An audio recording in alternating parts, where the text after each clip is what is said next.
Welcome back, or welcome, if this is your first time here.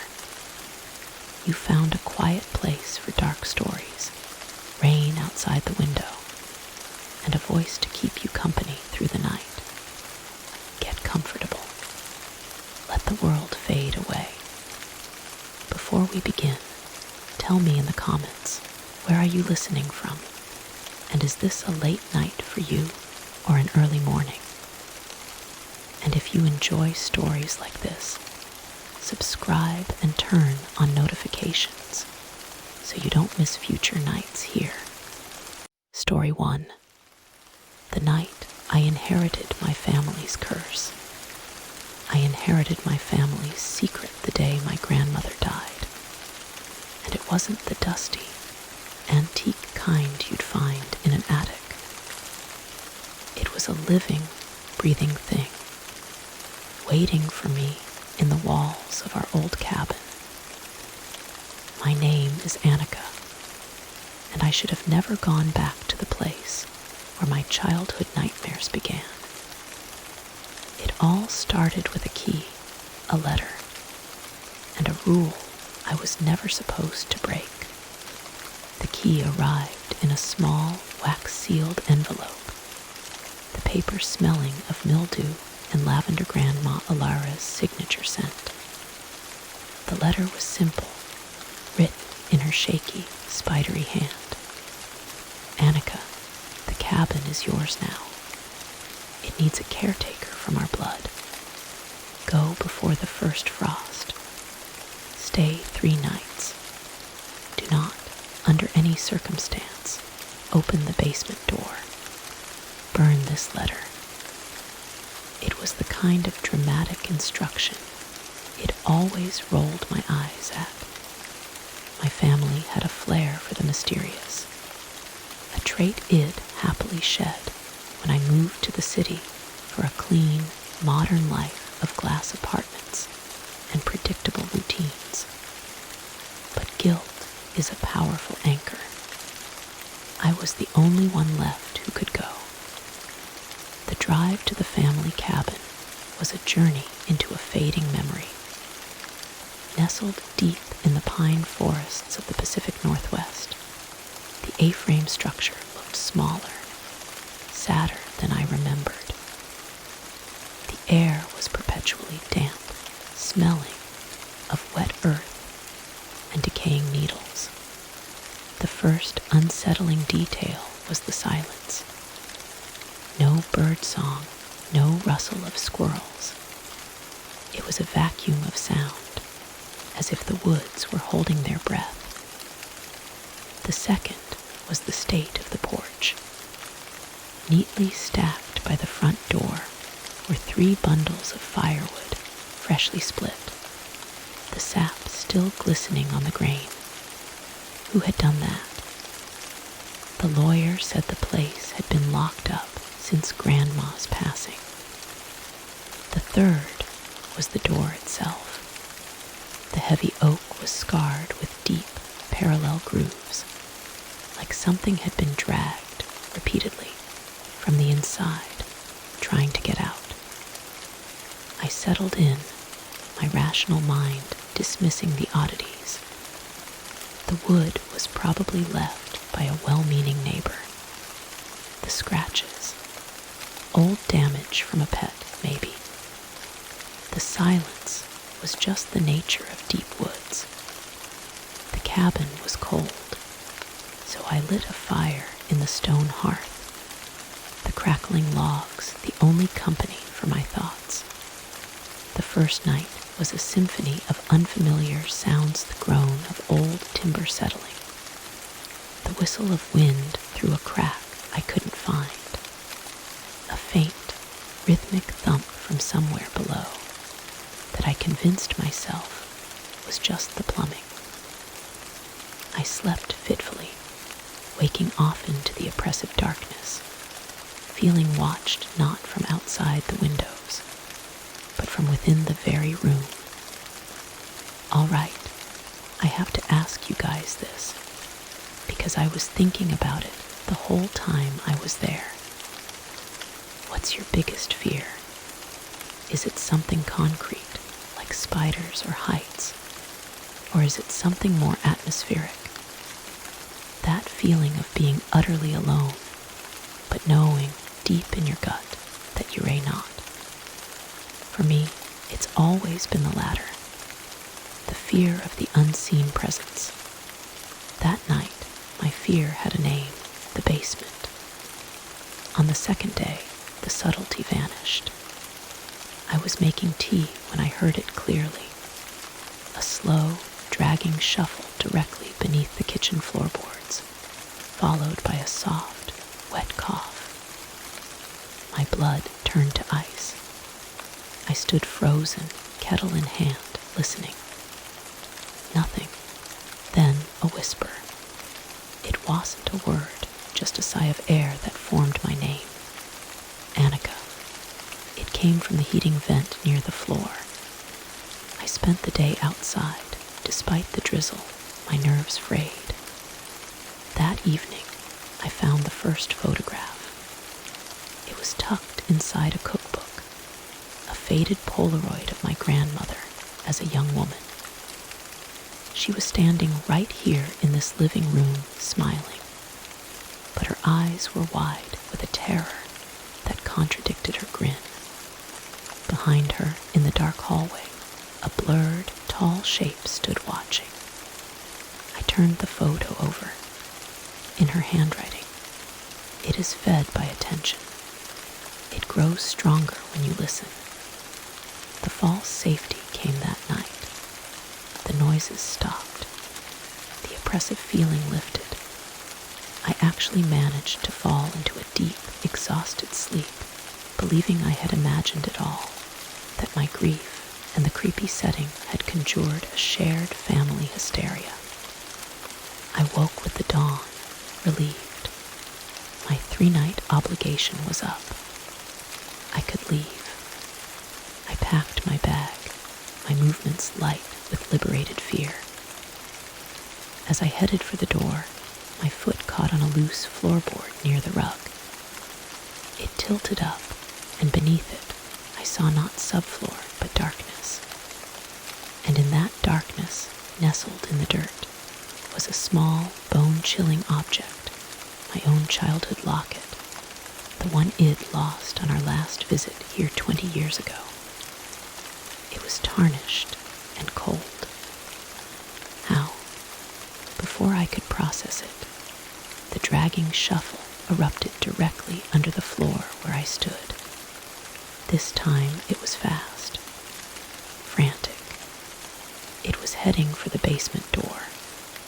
The door I had dutifully ignored, a heavy, iron-banded slab set into the kitchen wall.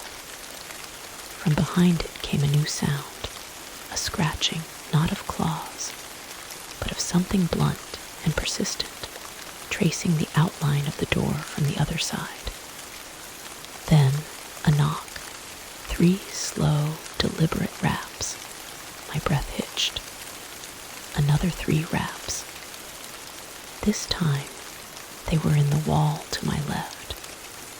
Then, in the ceiling above me, a staccato rhythm of knocks began to circle the room, moving faster. A terrifying game of Marco Polo with something that saw me in the dark. The brass knob on the basement door began to jiggle, then turn. The lock, a heavy, old-fashioned bolt, began to slide on its own, grating against the strike plate with a screech of metal. No, I whispered, the word torn from me. I threw myself against the door, my hands splayed on the cold wood. From the other side, I felt a corresponding pressure. A warmth seeped through the grain, followed by that same wet, coughing sound, right against my ear. The knocks became pounding fists, shaking the entire wall. The lock slid another inch. A voice, a perfect mimic of my grandmother's, pleaded, "Annika, let me in. I'm so cold down here." Then it shifted to my father's voice, dead for a decade. "Sweetheart, Open the door, it's dark. Then it became my own voice, a sobbing, terrified echo of my thoughts. Please, let me out. Let me out. I broke. I ran. I didn't grab my bag. My keys were in my coat by the door. I wrenched it open and fled into the gray morning, the cacophony of knocking and mimicking voices exploding behind me. I drove for hours, shaking, until I found a signal and called the police. They found nothing. No forced entry, no signs of disturbance. The officer, humoring me, even opened the basement door. He reported a small, empty root cellar, smelling of damp earth and nothing else. He suggested I see someone about stress. I tried to forget. I threw myself back into my life, but the city was too loud, and the silence in my own apartment was worse. I started hearing the knocks in the pipes. I'd see a blurred shape in the corner of my eye in a crowded coffee shop. My reflection in a dark window would sometimes smile a moment too late. The curse wasn't bound to the cabin. It was bound to me, the caretaker from the blood. My grandmother hadn't been warning me to stay away from the basement, to protect me from what was inside. She was warning me to protect what was inside from getting out, and I had fed it. I had listened. I had paid attention. I sit here now in my new apartment, the one with no basement, on the top floor. The keys to the cabin are in a locked box. The lawyer calls monthly, asking about maintenance. I lie and say I've hired someone. The nights are the hardest. Last night, as I drifted off, I heard 3 soft knocks from inside my closet. Not frantic, patient, familiar. And this morning, on my pristine white kitchen counter, lay a single damp pine needle. I know what it wants. It wants to go home, and it wants me to take it there. Thank you so much for listening to my story. If you felt that chill, that sense of something lurking just outside the frame, then you understand. Please, if you enjoyed this journey into the dark, give this video a thumbs up. It helps more than you know. Subscribe and hit that notification bell so you don't miss our next descent into fear. And now, I'd love to hear from you. In the comments below, tell me about a family secret or a strange rule you were told growing up. What was it? And do you think there was truth to it? Stay curious, but maybe leave some doors unopened. Story 2. The rules my grandmother never told me. I never should have opened my grandmother's cedar chest. My name is Priya, and up until last week, my most pressing concern was whether my remote work Wi-Fi would hold out at the inherited family cabin I'd decided to turn into a minimalist retreat. It was a beautiful, isolated place, all dark wood and thick-paned windows, looking out over a dense, whispering pine forest. My grandmother left it to me specifically, the only grandchild who ever showed an interest in her stories, though I'd always thought they were just thatsteries. The normalcy was almost perfect. I'd set up my laptop on the rough-hewn kitchen table, made coffee that somehow always tasted faintly of wood smoke, no matter how I cleaned the pot, and settled into a routine. But there were details, subtle ones, I brushed off. The way the grandfather clock in the hall never ticked, its hands perpetually frozen at 3:07 a.m. Yet it'd sometimes catch its pendulum swinging from the corner of my eye. The specific, cold spot in the upstairs hallway that felt like walking through a curtain of winter air, even in the height of summer. And the cedar chest at the foot of the bed in my room, one piece of furniture Grandma had explicitly said, with a strange, tight smile, was just for storage, darling. Nothing in there for the living. For a week, I obeyed. I worked, I hiked, I enjoyed the silence. But the silence here isn't empty. It's a held breath. One rainy afternoon, the internet cut out completely. Bored and feeling a strange, prickling curiosity, I found myself kneeling before the cedar chest. The lock was old and rusted, but it gave way with a firm tug and a screech of protest. The inside smelled of dried lavender, mothballs, and something else, something earthy and sweet, like old, damp soil. There were no heirlooms, just a single leather-bound journal, its pages brittle and yellowed, and a small cloth-wrapped bundle. The journal was my grandmother's, but not from her later years. The entries started when she was a girl, living in this same cabin. They weren't diaries of childhood games. They were logs, observations, rules. The first page read, "The forest is not empty. The house is a threshold. These rules keep the balance." My blood went cold as I skimmed. Rule 1, never acknowledge the knocking from the woods. It mimics. Rule 2, the reflection in the west window at dusk is not your own. Do not meet its gaze. Rule 3, if you hear weeping from the basement, you must go to the attic and remain silent until sunrise. Rule 4, the thing in the chest must never be unwrapped. It is the anchor. It must stay bound. The cloth-wrapped bundle felt heavy in my hands, about the size of a large stone. It was tied with a black cord, knotted in a complex, unfamiliar pattern. A deep, resonant thrum seemed to pulse from it, vibrating up my arms. I quickly put it back, my heart hammering. It was just my grandmother's eccentricity, I told myself.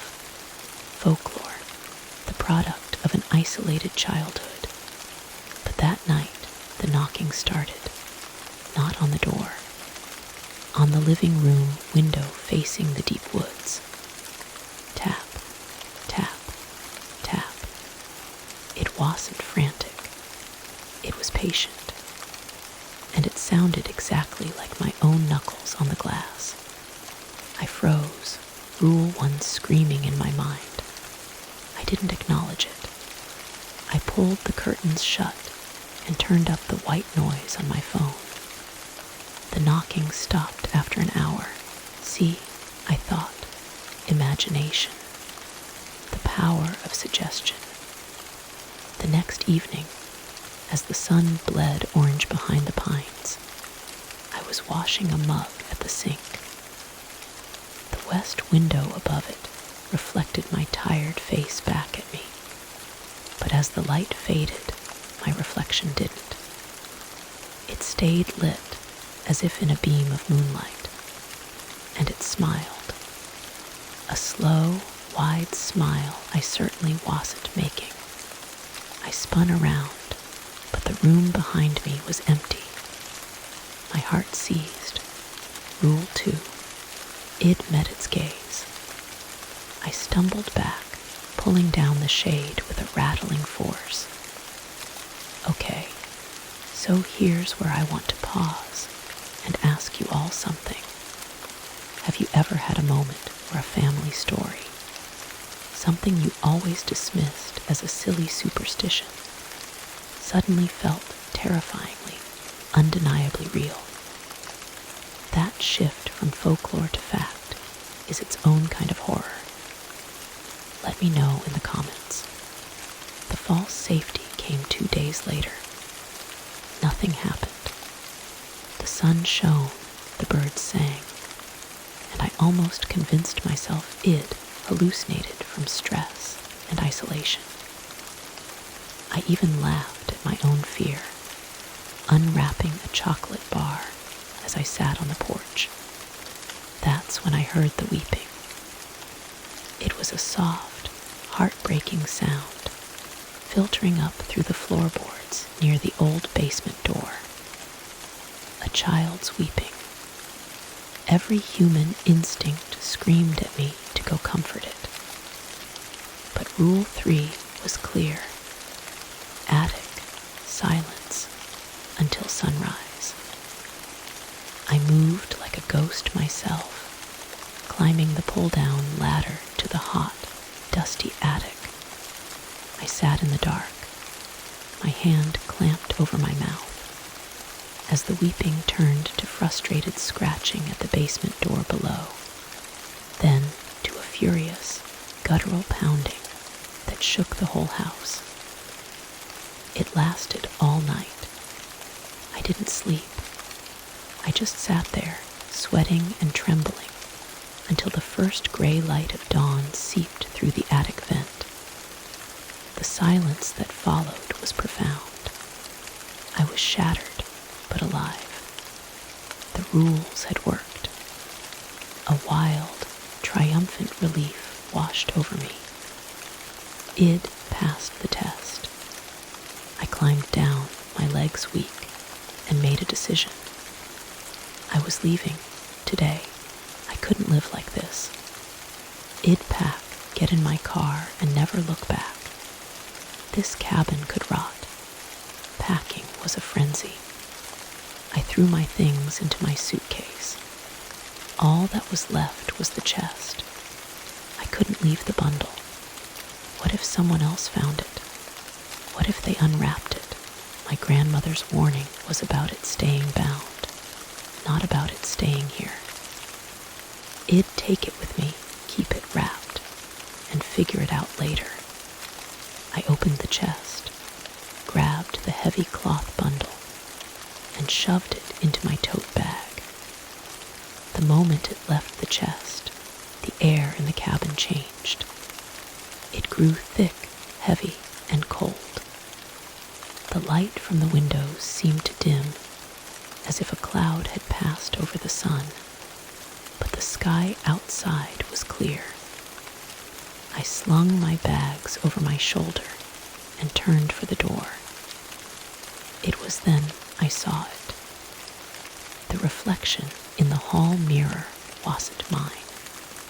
It was me, yes, but from a different angle, my face twisted in abject terror, looking back over its shoulder.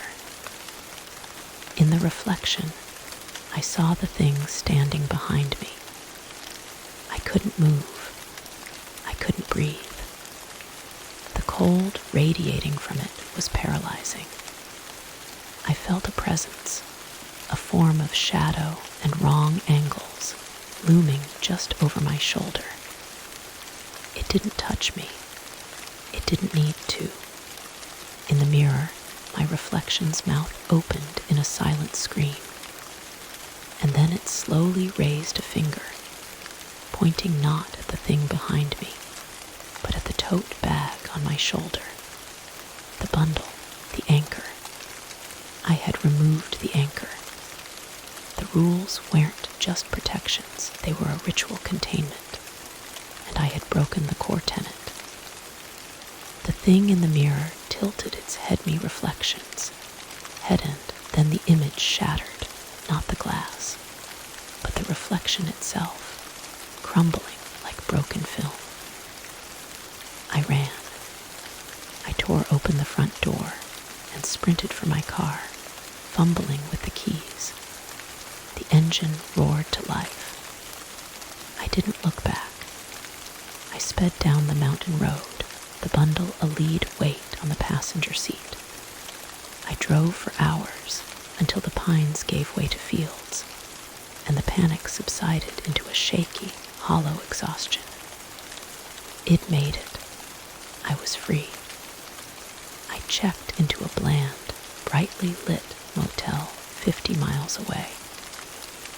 The normalcy of the neon sign, the hum of the ice machine, was a balm. I ordered pizza, took a shower, and finally, curiosity that fatal, human flow overcame me. What was in the bundle? What was so important it had to stay bound?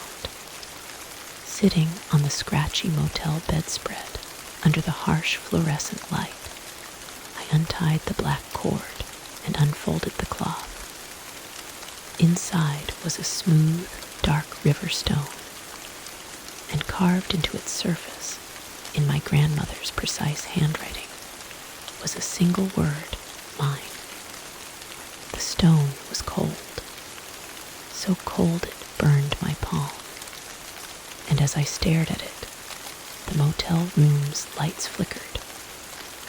Not a power surge, a deliberate, rhythmic pulse. Darkness, light, darkness, light. In the flashes of darkness, I began to see a shape forming in the corner of the room, a coalescence of deeper shadow. The smell of damp soil and dried lavender filled the air. The knocking started again, not on the motel door, but on the inside of the closet door. Tap, tap, tap. I am writing this from that motel room.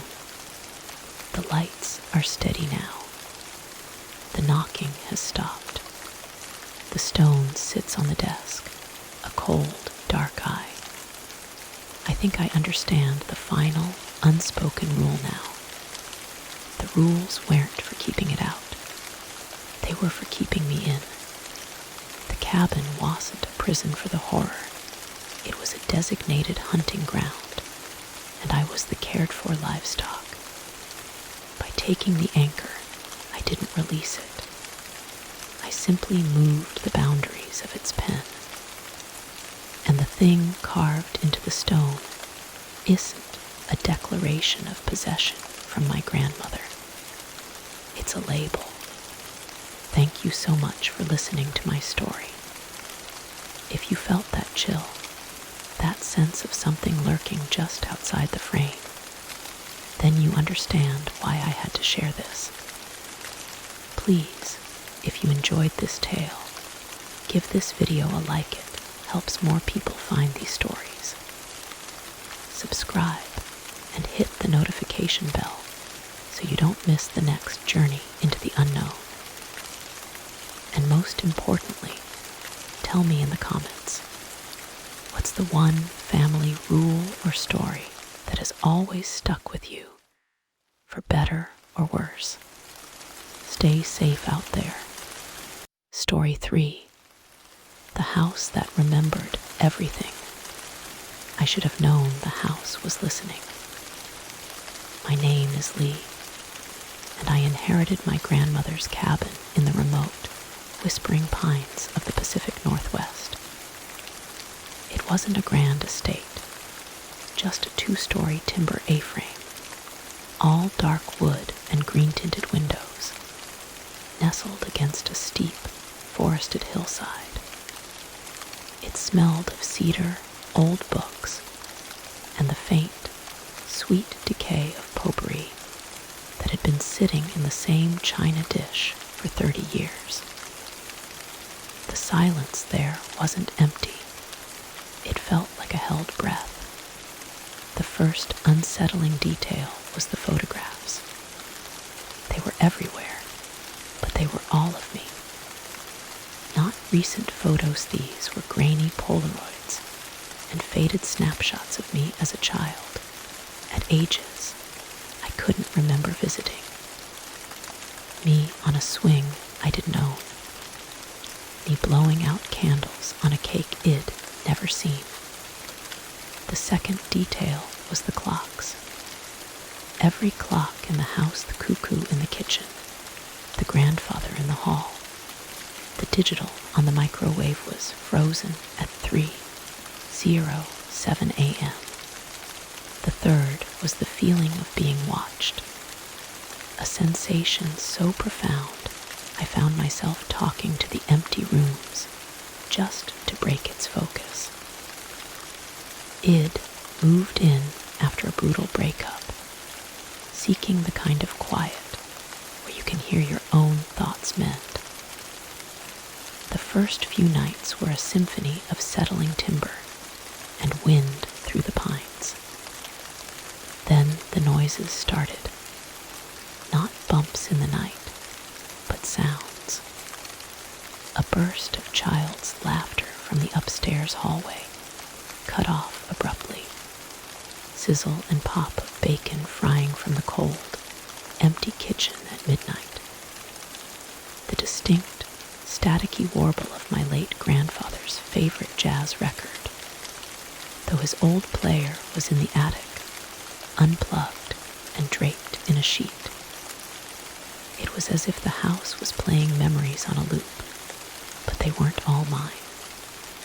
I called a local handyman, an older guy named Bud with kind eyes and work-worn hands. He just shook his head after checking the wiring. Place like this, he said, wiping his brow. It soaks up the days. My pop used to say some houses don't just have memories, they get nostalgic. He left quickly, refusing payment. The escalation was logical, which made it worse. If the house was replaying sounds, why not sights? I began seeing flickers at the edge of my vision. A shadow of a tall man-meat grandfather's silhouette passing the living room doorway. The brief, hazy impression of my grandmother rocking in her chair by the empty fireplace. They were harmless, even comforting at first. Ghosts of loved ones, I reasoned. But then the memories shifted. I woke up to the sound of arguing, a man and a woman, their voices muffled but furious, coming from the kitchen. My grandparents, by all accounts, were deeply in love. I never heard them fight. One afternoon, while trying to read, I caught a sharp, coppery smell in the air, the scent of blood. It was so strong I searched the entire house, convinced a mouse had died in the walls. I found nothing, but the smell lingered in the study for hours. And here's something I want to ask you guys, because this was the point where my curiosity started to wrestle with my fear. What's the weirdest, most inexplicable thing you've ever found in a family home? An old letter, a hidden room, something that just didn't add up. Let me know in the comments, because for me, it was the basement. It avoided it. The door was heavy oak, latched with an iron bolt that looked medieval. But the noises started to come from behind a low, rhythmic scratching, like someone trying to dig through stone. My rational mind said animal. My gut screamed something else. Armed with a flashlight and my phone, I slid the bolt back. The stairs groaned underfoot. The basement was not a basement. It was a root cellar, dug directly into the hillside, with walls of packed earth and stone. And on the far wall, someone had drawn, not with pencil or paint, but with what looked like charcoal and rust. It was a vast, intricate family tree. My family tree. It It stretched back generations, names and dates meticulously noted. But at the very bottom, branching off from my parents' names, were 2 lines. One had my name, Lee, and my birth date. The other line had a name I didn't recognize, Samuel, and next to it, the same birth date as mine. My blood turned to ice. I had no twin. My parents never mentioned a Samuel. I called my mother, my voice trembling. The silence on the line was longer than any the house had produced. "We don't talk about Samuel," she finally whispered, her voice cracking. The cabinet was supposed to be sealed. "Don't go into the basement, Lee. Please, just come home." The line went dead. That was my false safety. The revelation was terrifying, but it was an answer. A horrible family secret answer. I packed a bag, the logical part of my brain finally winning. The haunting was just a tragic echo of a lost sibling, a trauma the house remembered. I could leave. As I zipped my suitcase, the house fell utterly silent. The constant background hum of memory stopped. The silence was a vacuum. I thought it was over. The house had shown me its secret, and now it could rest. I was wrong. The silence was the worst part. It was the calm before the climax. I decided to leave at dawn, but sleep was impossible.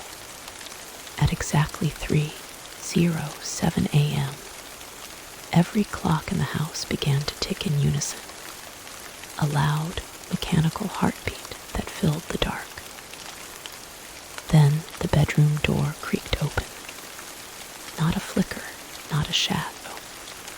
A figure stood there, silhouetted by the weak hall light. It was a boy, about 8 years old, wearing pajamas from the 1990s. He looked solid, real. He was me. He had my eyes, my chin, but his expression was one of profound, empty sadness. "You're leaving," he said, and his voice was the sound of a record skipping. "You always leave. You left me here. I couldn't speak, couldn't breathe. This wasn't a memory. This was something that had been nurtured here in the dark soil of this house's recollection, fed on grief and secrecy." "Samuel," I choked out. He tilted his head. That was the name they gave the stone in the garden, the one with no dates. He took a step forward. The air grew cold. I am the part they left behind. The anger, the loneliness, the sound of mommy crying. The house remembers it all, and now it remembers you. He reached out a hand. "Stay. Be part of the memory. It's forever here." I stumbled back, falling against the window. The ticking of the clocks became a deafening roar. The walls seemed to pulse. I saw other shapes forming in the gloom behind him, angry silhouettes of arguing adults. The weeping shadow of my grandmother. The house wasn't haunted by ghosts. It was haunted by the emotional residue of my family. And it had given that residue a face. My own face. With a scream that was ripped from my chest, I threw myself through the bedroom window, glass tearing at my skin, and I ran. I ran down the mountain road in my bare feet, not looking back. The sound of a child's forlorn weeping chasing me on the wind. I made it to town. I never went back. The police, after a wellness check, found the house empty. All clocks stopped at 3:07. They found the drawings in the basement, called it a disturbing art project. My family refuses to speak of it. I live in a brightly lit apartment in the city now, surrounded by constant noise. But sometimes, in the dead of night, my digital alarm clock will flicker. And for one heart-stopping second, it will read 307. I'll hold my breath, waiting. Because the thing is, I didn't just inherit a house. I inherited its memories. And memories, especially the bad ones, have a way of finding you. They remember where you live. Thank you so much for listening to my story. If you felt that chill down your spine, you know what to give this video a thumbs up. It helps more than you know. Subscribe and hit that notification bell so you don't miss our next descent into the dark. And tell me in the comments, what would you have done in that basement?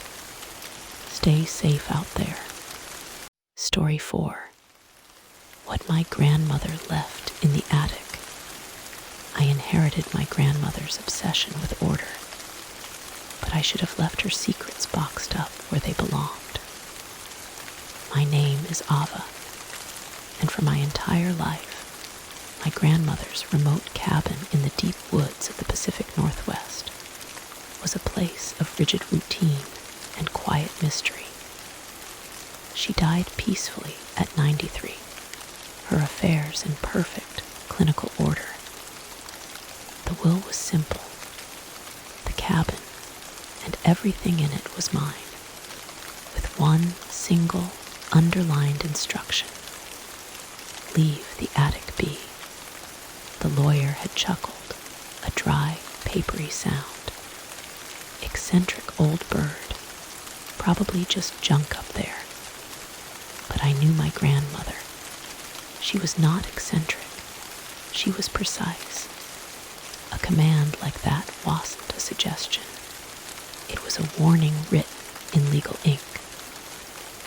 I sold my city apartment, packed my life into a dozen identical storage bins, and drove north. I told myself it was a fresh start, a chance to write my novel in the profound silence of the woods. The truth was, I needed the money from the eventual sale, and to get top dollar, every square inch, including the attic, needed to be assessed, cleaned, and cataloged. The first week was bliss. The cabin was exactly as I remembered, spotless, smelling of pine sap and beeswax. Every book spine aligned, every can in the pantry facing forward. The woods were a towering green cathedral, silent except for the wind and the distant creek, but the attic door, set into the hallway ceiling with a simple brass pull ring, loomed. It became a splinter in my mind. What could be up there that was so important to leave behind? Tax documents, old, worthless china, a lifetime of diaries. My curiosity, a trait I thought I'd disciplined out of myself, began to itch. The first oddity was the lock. Not on the door, but on the inside of the attic. A heavy, new-looking deadbolt installed backwards, so it could only be locked from within the attic space. Why would you lock a door from the side you're trying to keep people out of? Unless you weren't keeping people out, you were keeping something in. The second detail was the smell. Sometimes, in the dead of night, a faint, coppery odor would seep through the floorboards of my bedroom, which was directly below the attic. It was the smell of old pennies and wet soil, a scent that clung to the back of the throat.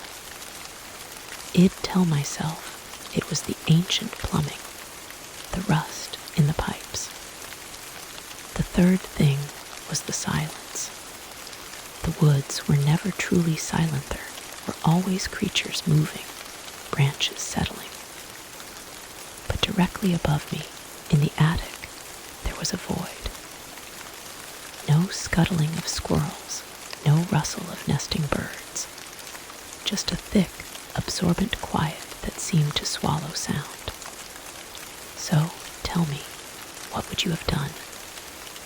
When you lay alone in a house with a mystery literally hanging over your head, how long could you resist? Be honest in the comments.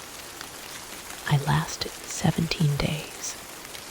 On a rain-lashed afternoon, with the woods dissolving into a gray smear outside the windows, I dragged the heavy stepladder from the garage and positioned it under the attic door. My heart was a frantic bird in my chest. This was a violation. I knew it. I was breaking the one rule shed left me. The brass ring was cold. I pulled. The door came down with a groan, unfolding into a set of steep wooden stairs. A wave of that coppery, earthy smell washed over me, stronger now, mixed with the scent of aged paper and dust. I clicked on my flashlight and climbed. The attic was not what I expected. It was not a chaotic junkyard. It was a museum. Neat, dust-sheeted shapes suggested furniture. Along the far wall were rows of identical cardboard boxes, labeled in my grandmother's perfect cursive. Tax records, 1960-1965. Christmas decorations, linens. In the very center of the space, clear of everything else, was a circle. It was drawn on the wide plank floor, not in chalk or paint, but in what looked like finely ground salt, mixed with something darker. Within the circle were symbols screwed, repetitive shapes carved into the wood itself. They looked like knots, or twisted trees, or bones.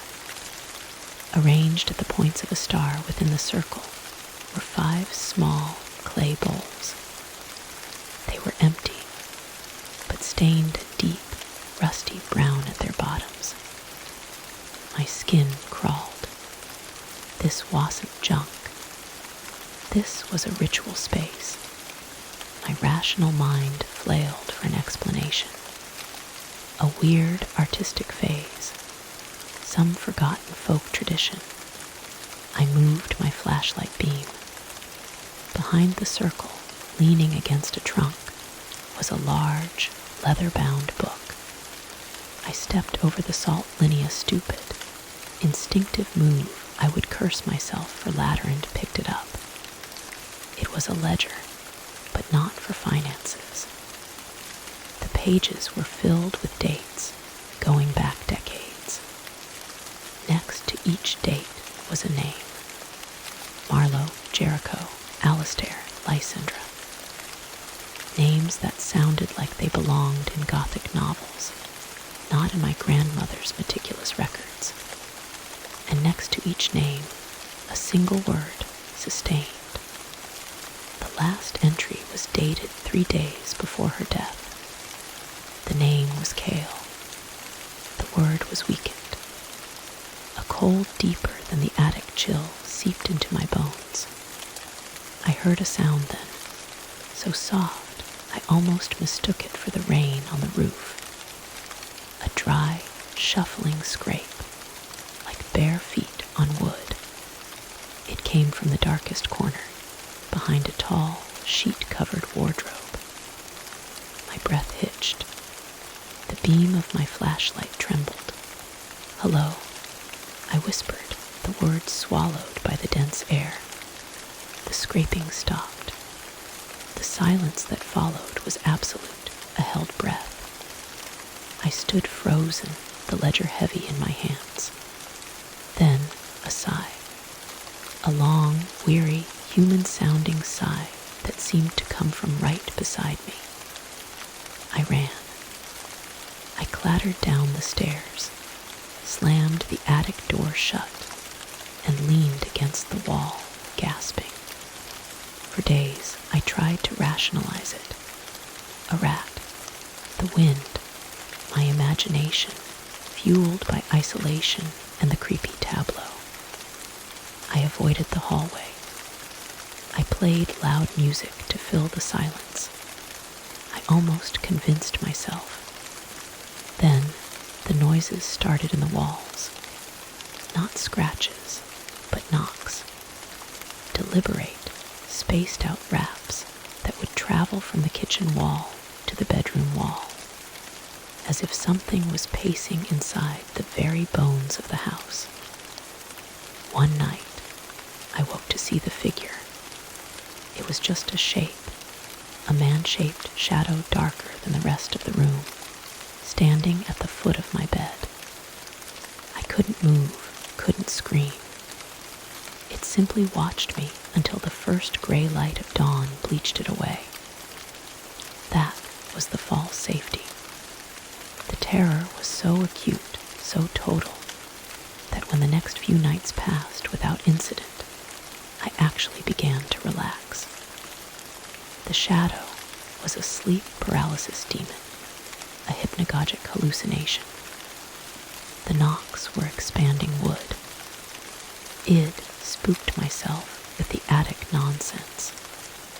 I decided to prove it to myself. I would go back up, photograph the circle and the ledger, show it to someone online, get a logical explanation. I would clean it all up, purge the space, and reclaim my home. I went up at noon when the sun was high. The attic felt different. The air was still and cold, but the oppressive dread seemed muted. The salt circle was still there, the bowls, the carvings. I took pictures with my phone. I reached for the ledger again to take it downstairs for proper study. As my fingers brushed the cool leather, the attic door behind me slammed shut. The sound was like a gunshot in the confined space. I spun, flashlight beam swinging.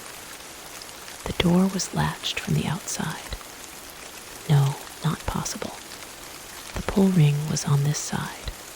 I rushed to it and pulled. It didn't budge. It was locked. That backwards deadbolt had been thrown. Panic, pure and electric, shot through me. I threw my shoulder against the door. It was solid oak. I was screaming, pounding with my fists. Then I heard the soft, shuffling steps behind me. I turned, pressing my back against the door. My flashlight beam cut through the gloom and landed on him.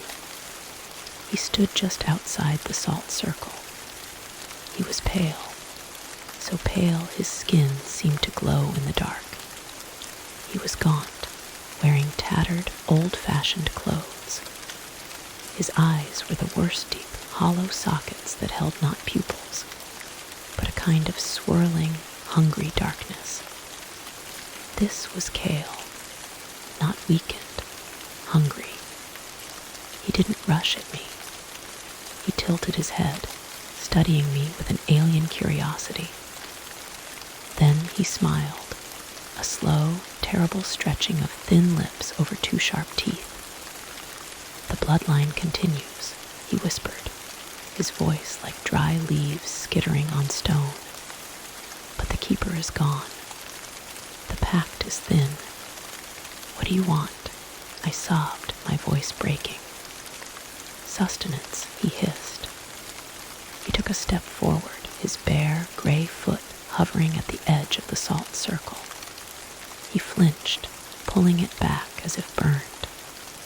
The circle was still holding. My grandmother's work, her ritual, her feeding. The ledger wasn't a guest book. It was a menu, and she had been the chef, offering these things something to keep them bound, to keep them satisfied and contained in this attic prison. With her gone, the last offering had weakened. The lock wasn't to keep people out. It was to keep him in, and it required someone on the outside to engage it. She had locked him in here with her for who knows how long. Cale began to circle the perimeter of the salt line, his dark eyes never leaving me. He was testing it, looking for a break. I glanced frantically at the floor. The line was perfect, unbroken. But then I saw it. Where I had stepped over it days ago, my foot had dragged, creating the tiniest, granular gap. A flaw in the prison wall. Cale saw me see it. His smile widened. He knelt, and with a chilling gentleness, he blew. A stream of impossibly cold air shot from his lips and scattered the salt grains, widening the gap. The circle was broken. He stood and stepped across the line. The air in the attic plunged into a deep freeze. I scrabbled for the door, pulling uselessly at the ring. His hand, cold as a grave stone, closed around my ankle. I screamed, kicking wildly, my flashlight clattering away, plunging us into near darkness. I felt a draining sensation, not of blood, but of warmth, of vitality, of memory. I saw a flash of my grandmother's face, not old and kind, but middle-aged and terrified, kneeling in this same circle, cutting her own palm. A pact, a dark family bargain for something long life, prosperity, I didn't know. And now I was the inheritance. With a final, desperate surge of adrenaline, I kicked free, my hand landing on one of the clay bowls. I swung it like a club. It connected with his head with a sickening crunch, not of bone, but of dried clay. He reeled back with a shriek that was less sound and more a vibration of pure malice in my teeth. I didn't wait. I leapt for the attic door and pulled with all my strength. It didn't move. He was rising, the darkness around him deepening. In blind terror, I slammed my whole body against the door. With a splintering crack, the old wood around the lock gave way, and I tumbled out, falling down the stairs to the hallway floor. I didn't stop. I ran out of the cabin, into the rain, into my car, and I drove. I never went back. I hired a company to empty the place and sell it, sight unseen. I live in a brightly lit apartment in a noisy city now. I try to tell myself it's over. The new owners haven't reported anything strange. But sometimes, in the dead of night, I wake up to a faint, coppery smell.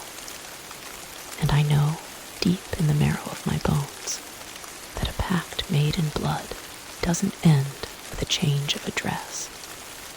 He's sustained, and he knows my name. Thanks so much for listening to my story. If you felt that chill down your spine, you are not alone. Don't forget to hit that like button and subscribe for more tales from the shadows. Your support helps keep this channel alive. And tell me in the comments what's the one family heirloom or instruction you would never, ever disobey. Story 5. The cabin my family never mentioned. I inherited a cabin from a grandmother I never met, and that should have been my first warning. My name is Ava, And up until 3 weeks ago, my life was a predictable cycle of spreadsheets, lukewarm coffee, and city noise. When the lawyer's letter arrived, bequeathing me a property called Whisperwood Lodge Deep in the Adirondacks, I saw it as a sign, a chance to disconnect, to write that novel Id always talked about, to find some quiet. The photos attached were grainy, showing a rustic A-frame cabin nestled in dense pines, looking peaceful, if a little forgotten. It was perfect. The drive up was beautiful, the city's grip loosening with every mile. But as I turned onto the final, unpaved road marked Whisper Trail, the atmosphere shifted. The pine trees seemed to crowd the sky, their branches knitting together into a perpetual twilight. The GPS died with a soft blip. I found the cabin exactly where the map said it would be, but it felt observed. The key was under a mossy rock, just as the lawyer instructed. The first thing that hit me when I opened the door wasn't the smell of dust and damp what I expected, but of dried lavender and cold stone, oddly specific and strangely fresh, as if someone had just been there. The second thing I noticed was that all the mirrors were covered with faded, floral-patterned cloths, tied securely at the back. The third was the silence. It wasn't just an absence of sound. It was a thick, swallowing quiet that made my own breathing seem obnoxiously loud. I shrugged it off. Quirks of an old lady, I thought. Maybe she was superstitious. I unpacked, built a fire in the stone hearth, and spent the first evening marveling at the deep, consuming dark that fell outside. That's when the whispers started. Not from outside, but from inside the walls. A soft, sibilant rush, like many people talking at once in another room, just below the threshold of understanding. I told myself it was the wind in the eaves, or pipes settling. But the wind outside was still. The next few days settled into a strange rhythm. Id right during the day, the forest outside my window feeling more like a watching audience than a wilderness. The whispers would begin at dusk, a constant, unsettling background noise. I started having vivid, terrible visions of a woman who looked like an older version of myself, standing in the woods, her mouth moving silently, her eyes wide with panic. Id wake up with the taste of soil in my mouth. One afternoon, exploring a closet, I found a small, locked trunk. Using a fire poker, I broke the rusted latch. Inside were bundles of letters tied with ribbon and a leather-bound journal. The journal belonged to Alina, my grandmother. The entries were normal at first recipes, weather notes, the price of flour. Then they changed. Heard them clearer tonight. They lay not in the woods, they lay in the foundation. They remember the stones. The final entry, dated October 31st, 1978, was a single, frantic sentence. The reflection is the door. Do not open it. A chill that had nothing to do with the mountain air went through me. I looked at the covered mirrors. That's when I heard a new sound of slow, deliberate scratching. It wasn't at the door. It was on the floorboards, directly beneath my feet. In the cellar. A cellar I hadn't known existed. Okay, before I go on, I have to ask you guys because we've all been in weird situations. What's the one inexplicable sound that instantly freaks you out? For me, it was always the sound of a door creaking open when you know you're alone. But this scratching, this was worse. Comment below. I read every single one. I spent the next day in a haze of fear, jumping at every pine cone that hit the roof. The scratching had stopped by morning, and a fragile, foolish sense of safety trickled back in. Maybe it was an animal, I reasoned. A raccoon got trapped under the floor. The whispers were just the unique acoustics of an old building. I decided to prove it to myself. I would uncover one mirror, just one, in the small bathroom. How much trouble could it be? It was daytime. The sun was out. My hands trembled as I untied the knot at the back of the cloth. The fabric, brittle with age, fell away. For a second, I just saw my own pale, tired face reflected in the speckled glass. See, nothing. I let out a shaky laugh. But as I turned to leave, my reflection didn't. It stayed, looking at me. Then it smiled, a slow, cruel twist of the lips my own face wasn't making. It raised a hand and pressed its palm against the glass. Behind my reflection, in the mirrored version of the room, I saw a figure standing in the doorway, a tall, slender shape made of shifting shadows and the suggestion of limbs. My reflected self mouthed a word. Run. I stumbled back, tripping over the rug and crashing to the floor.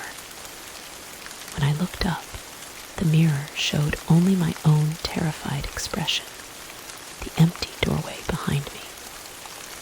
But the room had grown cold. The whispers in the walls erupted into a chorus. O-F, Chinese letter, overlapping voices. She's here. The bloodline is here. Open the door. I ran, not out into the woods, but in a blind panic through the cabin. The front door handle wouldn't turn. It was locked, though it had no lock. Every window was sealed shut, painted over decades ago. I was trapped. The scratching from the cellar returned, furious now, accompanied by a heavy, dragging thump. Something was coming up. I remembered the journal. The reflection is the door. The covered mirrors weren't to keep something out. They were to keep something in.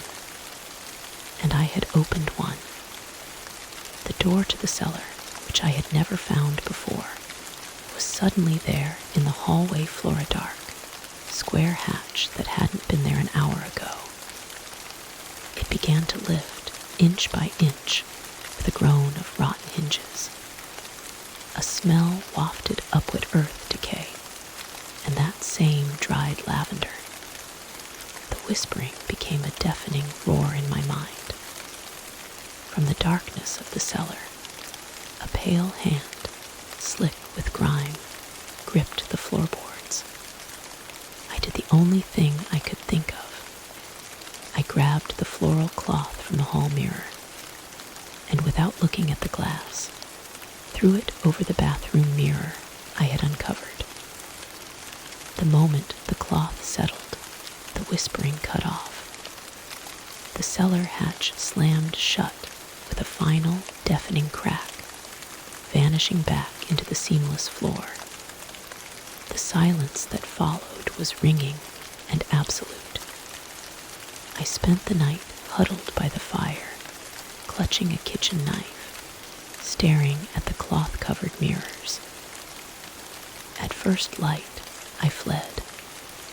I didn't pack. I just ran to my car and drove, not stopping until I saw other people, other cars, the world I knew. I am back in my apartment now.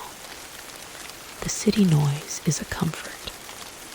I sold Whisperwood Lodge to a development company for a pittance, just to be rid of it. They're going to tear it down. But sometimes, late at night, when the traffic dies down, I hear a faint, familiar sound. A whisper, just one, threading through the hum of the refrigerator, and in the black screen of my turned-off television. If I glance too quickly, I see not my reflection, but the dark outline of an open doorway. They remember the bloodline, and a reflection is a door that never truly closes. Thank you so much for listening to my story. If you felt that chill down your spine, you're my kind of people. Make sure to hit that like button and subscribe for more tales of the terrifying and unexplained.